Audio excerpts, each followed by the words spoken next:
కాలు మీద కాలేసుకోవటం తన ముందర, అంటే జగన్మోహన్ రెడ్డి గారి ముందర. అలాగే సార్ అని సంబోధించకుండా ఉండటం. ఈ రెండు రఘురామకృష్ణరాజు గారు చేశారు. స్వతహాగా రాజుగారు కదా, కొంత కాలు మీద కాలేసుకోవటం, అంటే వేరే ఉద్దేశం కాదు, ఆయన కంఫర్ట్ ఆయన చూసుకుని కాలు మీద. కానీ అవతల కూర్చుంది ఎవరు? ముఖ్యమంత్రులు, లేకపోతే వైఎస్ఆర్సీపీ అధ్యక్షుడు, అప్పుడు ముఖ్యమంత్రి. ఆయనతో ఏదో పని ఉంది, వెళ్ళారు, కాలు మీద కాలేసుకున్నారు. ఈసారి కోపం వచ్చేస్తుంది. పైగా నన్ను సార్ అని కూడా పిలవరా అనేది. అందుకని ఆ కడుపు మంట పెట్టుకొని ఈయన్ని దూరం పెట్టేశారట. ఆయన కూడా తక్కువ ఆయన కాదు కదా, ఇట్లాంటి వ్యవహారాలని ఆయనకు నచ్చవు. ఏమన్నా ఉంటే ఓపెన్గా మాట్లాడతారు. ఇప్పుడు రచ్చబండల ద్వారా ఆయన ఓపెన్గా మాట్లాడినవన్నీ రకరకాల భాషల్లో మనం విన్నాం. లాస్ట్ 5-6 ఏళ్ళలో విన్నాం. వాళ్ళ మధ్య గొడవ పెరిగే కొద్దీ వైఎస్ఆర్సీపీ ఎంపీగా ఉండి ఈయనకి చుక్కలు చూపించాడు. సరే, ఈయన కూడా ఆయన్ని అరెస్ట్ చేయించి చుక్కలు చూపించడం, ఇవన్నీ. సో ఇవన్నీ కూడా ఎవరు, ఈ సీక్రెట్స్ ఎవరు చెప్పారు? వాసంశెట్టి సుభాష్ గారు, మంత్రి. కృష్ణా జిల్లాలో గౌరవ చంద్రబాబు గారి పుట్టినరోజు వేడుకలకు వెళ్ళిన సందర్భంగా ఆయన మాట్లాడారు. చంద్రబాబు లాంటి మహనీయుడు పుట్టినరోజు సందర్భంగా జగన్మోహన్ రెడ్డి గారి గురించి మాట్లాడుకొని రావటం దురదృష్టకరం అన్నారు. సరే, ఆయన ఏం మాట్లాడారో అది కూడా మనం ఒక వీడియోలో చూడొచ్చు. వాసంశెట్టి సుభాష్ గారిని 2024 ఎన్నికల ముందు పిలిపించారట. నీకు ఎమ్మెల్సీ పదవి ఇస్తాం, నువ్వు సాష్టాంగ దండ ప్రమాణం చేయాలి. ఈయన నేను చేయను అన్నట్ట వాసంశెట్టి సుభాష్ గారు. అదేంటది, మీ కులానికి చెందిన మంత్రి కూడా ఒక ఆయన అప్పట్లో ఆ కులానికి, వాసంశెట్టి సుభాష్ గారు ఏ సామాజిక వర్గానికి చెందినవారో అదే సామాజిక వర్గానికి చెందిన మంత్రి సాష్టాంగ దండ ప్రమాణం చేస్తుంటే నీకేంటయా సమస్య అన్నట్ట ధనుంజయ రెడ్డి గారు. లేదండి నేను చేయనని చెప్పేసి తింగిరి చూపులు చూసి వచ్చేసట ఆయనకి. ఆ రోజు ఎమ్మెల్సీ పదవి కోసం ఈయనకు సాష్టాంగ ప్రమాణం చేస్తుంటే తన్ను జనం రాళ్లతో కొట్టుండేవారని చెప్పేసి వాసంశెట్టి సుభాష్ అన్నారు. జగన్మోహన్ రెడ్డి గారు కష్టాలన్నీ మూటగట్టుకొని మీ ఒక్కళ్ళ కోసం వస్తున్నట్టు వస్తున్నాయి. రాజు కసిరెడ్డి రూపంలో వస్తాయి, విజయసాయిరెడ్డి రూపంలో వస్తాయి, వైవి సుబ్బారెడ్డి రూపంలో వస్తాయి, అన్నింటికి మించి సజ్జల రామకృష్ణారెడ్డి గారి రూపంలో వస్తాయి. ఇలాంటి అంశాలన్నీ ఆయన మాట్లాడేవాడు. ఆయన ఊరుకోవచ్చు కదా, ఆయన ఏదో గమ్మునుంటే అయిపోయేది. సరే, దీంతో ఈయన రెచ్చిపోయి ఆయన ఏంటంటే స్పెషల్ కెమెరాస్ పెట్టుకొని లైవ్ చూశారట ఈయన మీద పోలీసులు అఘాయిత్యానికి పాల్పడినప్పుడు. అంటే చాలా దుర్మార్గంగా కాళ్ళు మడిచి కొట్టినప్పుడు ఆ విజువల్స్ అన్నీ నేను చూశారట. ఆయనకి ఇంకో బాధ కూడా ఉంది. ఆ రోజున ఇదంతా చేసింది ఎవరంటే ప్రస్తుతం తెలుగుదేశంలో ఉన్న ఒక ఆయన ఎవరు, గుడివాడ ఎమ్మెల్యేకి కావాల్సినట్ట. మరి ఆయన మీద చర్యలు తీసుకోండి పార్టీ పరంగా అంటే పార్టీ తీసుకోదు. సరే, అది వేరే ఎపిసోడ్. మళ్ళీ వీళ్ళిద్దరికి ఎక్కడ చేరిందనే దాన్ని వాసంశెట్టి సుభాష్ గారు చెప్పుకుంటూ వచ్చి, ఇటువంటి వ్యక్తి దగ్గర ఒకవేళ తన ఎమ్మెల్సీ పదవి కనుక ఆశించి ఉంటే ఈరోజు జనం చేతిలో తాను రాళ్ల దెబ్బలు తినుండాల్సింది, తినే పరిస్థితి వచ్చేది అని చెప్పేసి గుర్తు చేసుకున్నారు. లండన్ మందులు వికటించాయట జగన్మోహన్ రెడ్డి గారికి. స్క్రిప్ట్ బాగానే ఉంది వాసంశెట్టి సుభాష్ గారు, మీకు ఎవరు రాసిచ్చారు కానీ అంత డీటెయిల్గా ఆయన మందులు ఇండియాలో కూడా దొరుకుతాయి ఆయనకి, లండన్ వెళ్ళే కొనుక్కోక్కర్లా. సో అక్కడికి వెళ్ళి ఆ వికటించడం వల్లే ఈ రకంగా ఆయన మాట్లాడుతున్నాడు. 11 సీట్లకు దిగిన తర్వాత మరీ మతి భ్రమించింది, మానసిక వ్యాధికి లోనయ్యారట జగన్మోహన్ రెడ్డి గారు.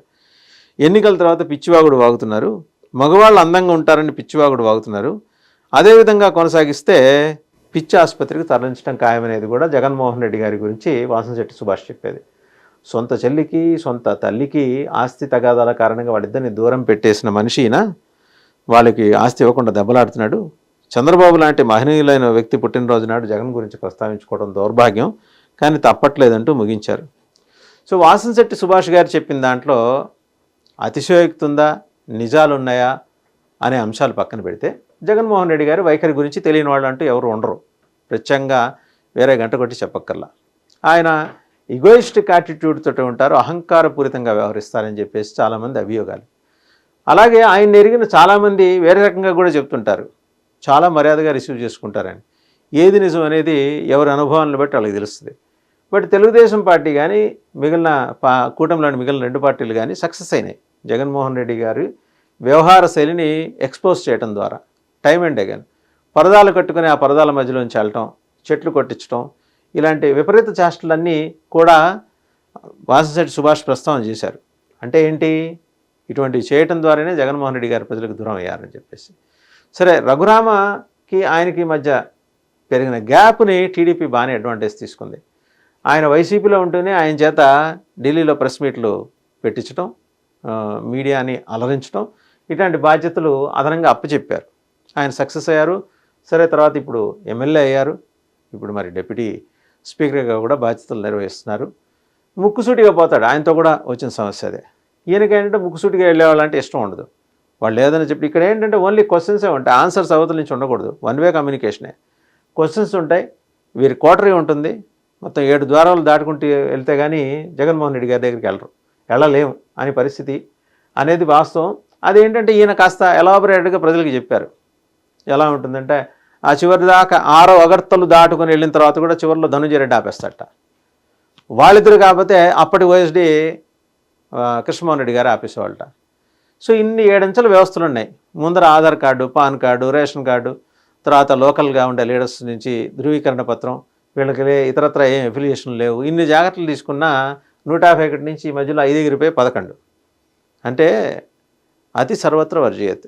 ఎక్కువ అతి చేస్తే వచ్చే సమస్యదే. అలా అతి చేశారు కాబట్టే జగన్కి రఘురామకి మధ్య గ్యాప్ పెరిగింది. రఘురామ లాంటి లీడర్స్ తోటి సంయమనంతో వ్యవహరించాలి, ఎవరు ఏ పార్టీ వాళ్ళైనా. అది కూటమికి కూడా వర్తిస్తుంది. ఆయనకి ఏ సమయంలో కోపం వస్తుందో తెలియదు. ప్రత్యేకించి ప్రోటోకాల్ విషయంలో చాలా పర్టికులర్గా ఉంటారు రఘురామకృష్ణరాజు గారు. ఆయన ఒకళ్ళని నొప్పించే రకం కాదు, కానీ తనని నొప్పిస్తే మాత్రం ఊరుకోరు.